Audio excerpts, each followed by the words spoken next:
చేస్తే ఇంకా చిన్నపిల్లాడు అని, ఎక్కువగా మాట్లాడితే అప్పుడే పెద్దోడు అయిపోయావా అని మన పేరెంట్స్ కూడా కన్ఫ్యూజ్ అయ్యే ఫేసే ఈ ఇంటర్మీడియట్.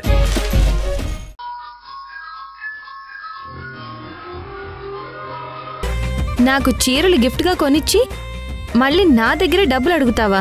సిగ్గులేదా నీకు? అంటే సిగ్గు లేక కాదు సింధు, చేతిలో క్యాష్ లేక అడుగుతున్నా. ప్లీజ్ సింధు, చీరలు వాడు అక్కడ వెయిటింగ్. నా దగ్గర డబ్బులు ఉన్నాయి కానీ నేను ఇవ్వను. సింధు సింధు త్వరగా రండి సార్. వస్తున్నా. సింధు సింధు, నా బుజ్జి కదా, నా బంగారం కదా, మా సింధు కదా. ప్లీజ్ సింధు, నా బుజ్జి కదా, ప్లీజ్ సింధు. సరే ఉండు, తెస్తాను.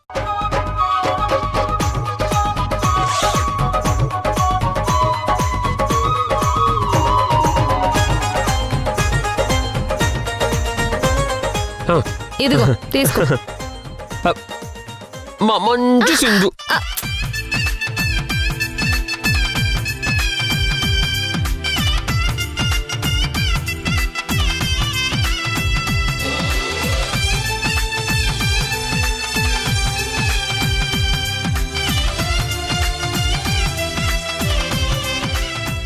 ఇదిగో బాబు. అయ్యా, నువ్వు అడిగిన 15,000 ఇదిగో. థ్యాంక్స్ బాబు. అమ్మయ్యా.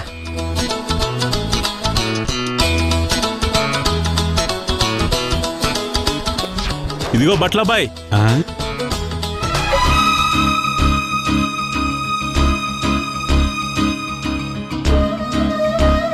ఇదిగో, ఇందాక నేను ఒక చీర చూశాను, అది నాకు ఇవ్వవా? ఏ చీర బాబు? ఇదిగో ఇదే ఈ చీర. ఈ చీర ఎంత? మీరు అడిగింది ఇదే, 1500 బాబు. అవునా?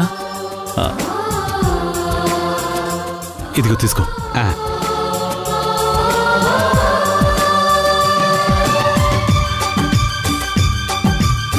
ఈ చీర దాము కట్టుకుంటే చూడముచ్చటగా ఉంటుంది. దాము, మన పెళ్లి రోజునాడు నీకు ఏ గిఫ్ట్ ఇవ్వలేకపోయాను, ఏదో ఒక రోజు మళ్ళీ మనం కలుస్తాం కదా, అప్పుడు ఈ చీర గిఫ్ట్గా ఇచ్చి నిన్ను సర్ప్రైజ్ చేస్తాను.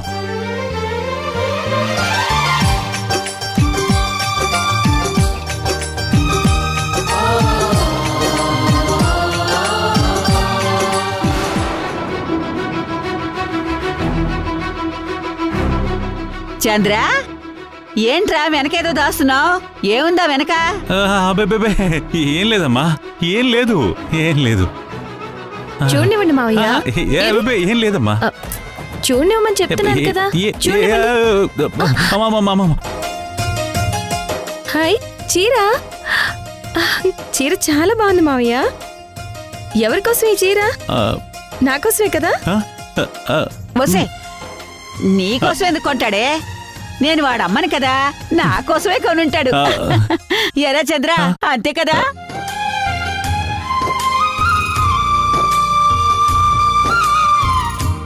నాకు తెలుసు మావయ్య,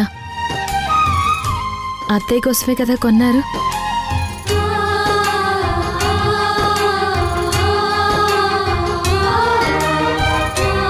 అత్తయ్య అంటే మీకెంత ఇష్టం అనేది మీరు చెప్పకపోయినా మీ కళ్ళల్లో ఆ కన్నీళ్లు చెప్తున్నాయి మావయ్య.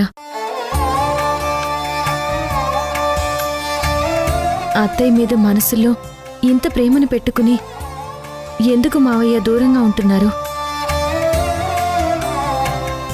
ప్రేమల మధ్య దూరాలు పెరిగితే అది ఎంత భారంగా ఉంటుందో నేను అనుభవించిన దాన్ని. అది నాకు తెలుసు మావయ్య. ఇప్పటికీ మించిపోయింది ఏమీ లేదు. మీరు ఆ అత్తయ్యని కలవండి మావయ్య. ఇంతకు ముందులా మళ్ళీ ఇద్దరు కలిసి హ్యాపీగా ఉండండి. అదే మా కోరిక మావయ్య. వెళ్తానమ్మా, దాము దగ్గరికి తప్పకుండా వెళ్తాను. కాకపోతే యష్ మారాలని చూస్తున్నాను. వాడిలో మార్పు మొదలైంది. జరుగుతున్న పరిస్థితులు చూస్తుంటే వాడు మళ్ళీ నీకు దగ్గరవుతాడనే అనిపిస్తోందమ్మా. యష్ పూర్తిగా మారిపోయి నిన్ను భారీగా ఒప్పుకున్న తర్వాత అప్పుడు అందరం కలిసే మీ అత్తయ్య దగ్గరికి వెళదామమ్మా.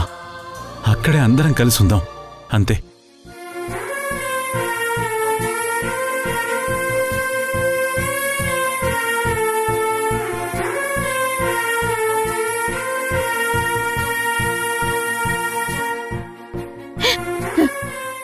కొడుకు బాధ తీరే రోజు త్వరగా వస్తే బావుండు తండ్రి.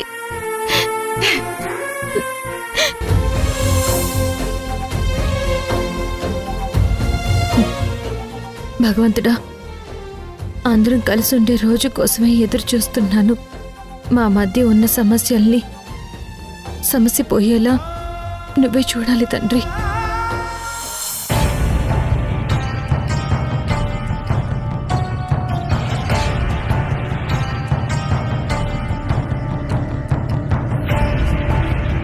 ఆ పని మనిషి భోజనం తీసుకుని ఈ పాటికే రావాలి.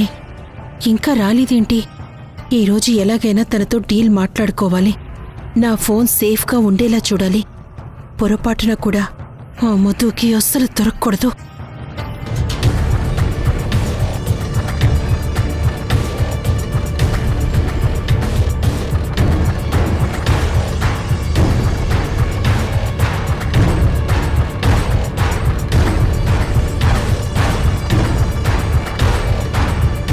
ఇదేంటి ఇలా చూస్తుంది?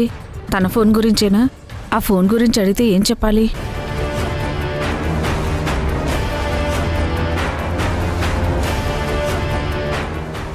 నా ఫోన్ ఇవ్వు. నీ ఫోన్ నా దగ్గర ఎందుకుంటుంది? అబద్ధాలు చెప్పకు. నీ దగ్గరున్న ఫోన్ నాదే అని నాకు తెలుసు. నీకేమైనా పిచ్చి పట్టిందా? అది నీ ఫోన్ అంటావేంటి? అలాంటి ఫోన్లు ఇంకెక్కడ ఉండవా? ఫోన్ ఉండొచ్చు, కానీ ఆ రింగ్ టోన్ ఉండదు కదా. నేను స్పెషల్గా పెట్టాను ఆ రింగ్ టోన్. ఇదిగో, నువ్వు ప్రతిసారి ఇలా ఫోన్ గురించి విసిగిస్తే ఈ విషయం మా సార్కి చెప్పేస్తాను. ఏమొద్దు, పొరపాటున కూడా నువ్వు ఆ పని చేయొద్దు. నీకు నేను 2 లక్షలు ఇస్తాను. 2 లక్షలా? ఆ ఫోన్ నాకు చాలా ఇంపార్టెంట్. నా ఫోన్ నీ దగ్గరే ఉంచుకో. నేను అడిగినప్పుడు ఇస్తే చాలు, ఓకేనా? 2 లక్షలా? పోలీసులకు భయపడి అనవసరంగా ఆ ఫోన్ 6,000కి ఆ డ్రైవర్ అన్నకు అమ్మేశాను. ఛా!